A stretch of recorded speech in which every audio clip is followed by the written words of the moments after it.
Well, once again, good morning to everyone. Once again, thank you to everyone who has a role in making this service happen. We've already enjoyed incredible music. We already have benefited from so many people who are part of our tech team and our greeters. What I didn't mention in the beginning of the service was that I'm greeting you this morning on behalf of two people. One is Dr. Tim Brewster, our senior pastor. He is on a renewal leave right now. He will be back with us in the second half of August, and we sure look forward to that. And I greet you on behalf of Reverend Lance Marshall, our co-pastor. Lance is on vacation, and the odds are really good that Lance is involved with water somehow right now. So it's possible that Lance is on a jet ski right now down near Austin, monitoring everything going on in worship. So Lance, do a great job.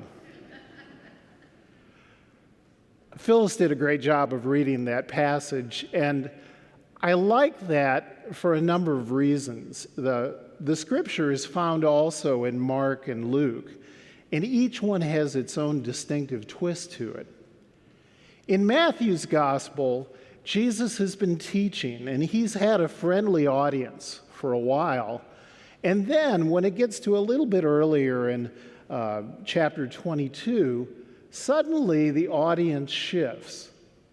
And he's being questioned by two groups, the Pharisees and the Sadducees. The religious authorities, you know, if this were a melodrama, we might begin to go, because at least in Matthew's gospel, in chapter 22, they're up to no good. They are not asking sincere questions. They are trying to trap Jesus, literally. First, it's the Pharisees, and they fail. Then it's the Sadducees, and they fail. And then, ironically, in the beginning of the passage, they say, maybe we can do it together. So they come together, and they decide that someone is going to go to Jesus and say, in essence, okay, we have over 600 commandments. Tell us which one is the greatest. Certainly, there's a lot of room there for Jesus to make a mistake, for them to say, gotcha. So what does Jesus do? Jesus remembers growing up as a child. He remembers being in the synagogue. And he remembers the very first thing that children in Judaism are taught. In our Bible, it's in Deuteronomy. It's called the Shema. The word Shema means hear. And so in that section of Deuteronomy, it's a very easy passage. It says, "Hear, O Israel, the Lord is our God, the Lord alone. Hear, O Israel, the Lord is our God, the Lord alone." Every child learns that first and then builds off that. So then Jesus says to the group, he says, "You shall love the Lord your God with your heart, your soul, and your mind," which is how Deuteronomy continues. And they only ask him for one question, but it's interesting. He chooses to add a second one. He adds a compassionate twist to this. He says, there's another one that is just as important. You shall love your neighbor as yourself. On these two commandments depend everything that makes up the law. You shall love your neighbor as yourself. And not a kind of emotional love that is reserved for the most intimate of relationships, but a practical love, a love of commitment, a love of action, a love that is a verb. That phrase, love is a verb, I heard used right here in the sanctuary earlier this year in the spring. From this podium, Linda Murphy, the director of our mission, was participating in a memorial service that we were having for a man named Trey. Trey was one of the great volunteers at the mission. He was a doer, and he loved to joke with everyone. And Linda was reading the end of 1 Corinthians 13. Now, faith, hope, and love abide, these three, and the greatest of these is love. That's when she said, friends, when we think about Trey, love is a verb. Love is a verb. Love is something that we do, not because we have to, but because we want to. Like being part of a parade, to be able to love God, serve people, transform lives. My life was transformed by my hometown. Many of us, I won't speak for you, but I think many of us, when we're growing up, it doesn't matter where we live, at a certain point we say, this is the most boring place on earth. It could be Manhattan. This is the most boring place on earth. Well, I was that way. I said that my hometown was the most boring place on earth. And you know what? I was wrong. Because as I've become an adult, more and more I realize that I was blessed with having a hometown that could have been captured by the paintings of Norman Rockwell for the Saturday Evening Post. And the more I think about it, the more it makes me smile. My hometown is Mount Morris, Illinois. When I was growing up, there were about 3,000 people. It's about 100 miles northwest of Chicago. At one time, there was a small Methodist college there. And so because of that, there's this really beautiful campus area in this little town. Well, unfortunately, in the beginning of the 20th century, there were two different fires. The Depression came, and so the college closed, and then it moved to another state and another denomination. But the town was left with this beautiful area. And that campus area was the place that all of us, when we were old enough to drive, we would just cruise around that big block over and over and over again. If your minds go to American Graffiti, it's one decade later. If you remember 8-track tapes, oh my goodness. We thought we were so cool, and we were so not cool. Blaring 8-track tapes of the Rolling Stones, Pink Floyd, fill in the group that might have been your favorite. And even before then, some of my really pleasant memories are when I was the age of, our 4th or 5th or 6th graders. And so we weren't driving cars yet, but we had great transportation. Our transportation was those bikes with banana seats and butterfly handlebars. Can you picture those? They were just the best. And then, if you happen to have a baseball card, you could take a baseball card and a clothespin, and you could put it in the spokes of your bike, and suddenly you were driving a Harley. It was the best. And when it came close to the 4th of July, that's when we took the baseball cards out of our spokes and we decorated our bikes. Because who doesn't love a parade? And we wanted to be a part of the parade. In my hometown, the celebration of the 4th of July is called Let Freedom Ring. It's connected to the Liberty Bell. The Liberty Bell that's been in Philadelphia since 1752. And as so many good things happen because of one person's vision, there was this determined effort to bring a replica of that bell to my hometown. Now, I know you all have plans later on, so I can't tell you the whole story, but it is the craziest story in the world of a bill that was cast in Wisconsin that somehow dropped to the bottom of Lake Geneva and was there for years and years and years, and then the bill was brought up and somebody knew somebody who knew somebody, and it ended up in 1966 in my hometown.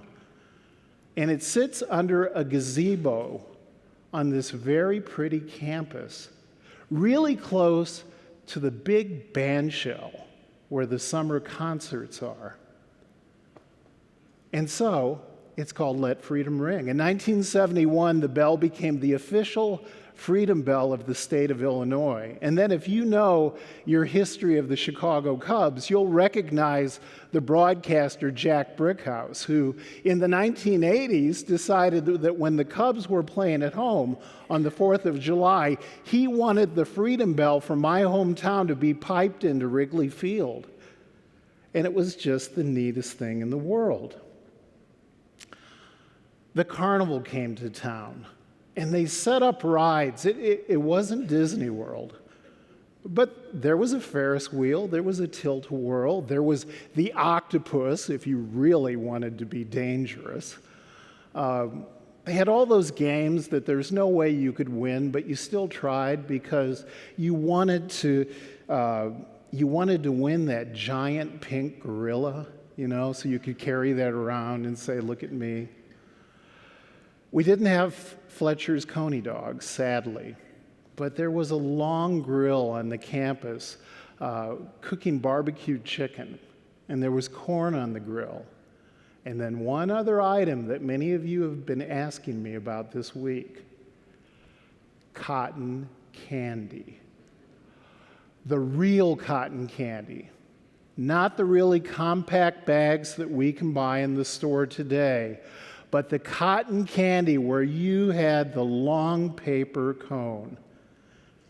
And then that artist who was at the machine would just put one wisp around another wisp around another wisp, and when it was done, you just ate it right away because it was so warm and so good. And it's amazing how many of you have asked me about cotton candy this week.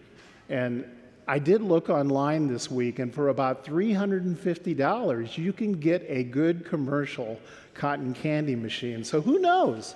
It could be part of a birthday list someday. You just never know. The Day of the 4th every year included a parade. It included an evening concert on the band shell, where volunteer musicians, probably half of them were teachers from my school and the other half were probably members of the Methodist Church, they all played.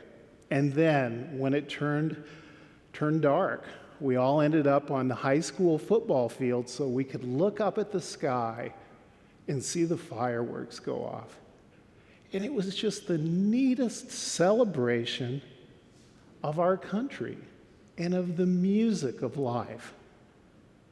Now, speaking of music, perhaps some of you have noticed that I'm the pastor who tries to sneak in and out of Choral Union. I wasn't always that person. But about 5 years ago, on Wednesday nights, my wife Jan and I would always drive from our home, and we would eat something on the way to the church for the 7 o'clock Choral Union rehearsal. And then Jan would go to choir, and I would go do something else. I would exercise. I would go to my office, and then I would come back and pick up Jan when everybody was done. And one day she said to me, you like everybody who's part of the choir. You love Robert and Peggy. Why don't you stay? It'll be fun. It'll be easy. Well, I did. And it was fun until about 2 months later when Robert Stovall announced that we were going to begin preparation for Mozart's Requiem. And it was fun. And the fun has come from being part of a community on Sunday mornings, a community on Wednesday nights. And now I'm at the point in my life where sometimes when I'm sneaking in and out of the choir loft, I'm thinking about my hometown. And I'm thinking about all those people that were the adults that were a part of the church I grew up in, who I would see during the week. I mean, the Sunday school superintendent was a house painter. My principal of the junior high was a member of the church. There were so many different people, and those people that I saw during the week, I saw them on Sunday morning. They sang in the choir. They had that same kind of community. And now I know why they did it. And now that gift of community means everything to me. And I really think that's what we celebrate on the 4th of July. We celebrate community. We celebrate connectedness. You know, it's been 245 years since we became an independent nation in 1776. And now, as an independent nation, we can also celebrate being interdependent. That isn't my phrase, it's the phrase from Reverend Tom McDermott. You may have read his blog this week. If you haven't, I encourage you to do that. I encourage you to watch the 11:11 worship celebration today. But Tom talked about our opportunity to have interdependence as well as independence. And he quoted a psychologist, Erik Erikson, who said, "Life doesn't make sense without this." I think he's right. And it's especially true now, don't you think? Because after 20 months of what all of us have gone through, after 20 mostly horrible months, we deserve this. We have an opportunity to reconnect. We have an opportunity to look at the things we already enjoy, our neighborhood groups and sitting outside and kids playing together and book clubs and Little League and youth music and you name it, and all those things that you already have. I say bravo. And I say continue to make love a verb in those things. And then, if there are things in your life that you say, well, I'd like to add to what I have, then, as we always say every Sunday, let us help you. Let us help you find a way so that you can be even more connected, so that you can have community in ways that will make a difference for you as it does for others. We talk all the time about worship plus one, the things we do in addition to worship. And I represent a whole team of people who are on your church staff who want to say, we would love to help you. During this past year, I've been a part of more Zooms and more tours than I've been in my life. I never knew when I went to seminary that being a tour guide would be a part of the curriculum and so much fun. Because every time we have a chance to show people all the different parts of this campus and talk about what takes place, when that happens, community is being born. And community becomes better because others come into the community. It really is true that life is better when we're together. So that's my wish for all of you, my invitation. Sometimes we use the phrase homework, however you want to look at it. Celebrate your ways of being connected.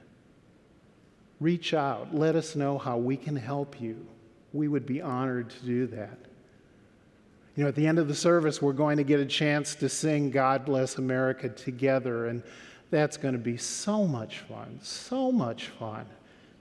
And as we do that, as we ask God to continue to bless America, we can also ask God to continue to bless every nation Every nation on the globe, the hymn that we will sing, This Is My Song, has poetry that is just beautiful, that lifts that up.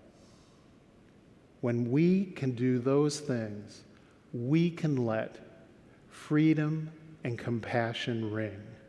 Because remember, if you want to be part of a parade, one of the best things you can do is chant together, love God, serve people, transform lives.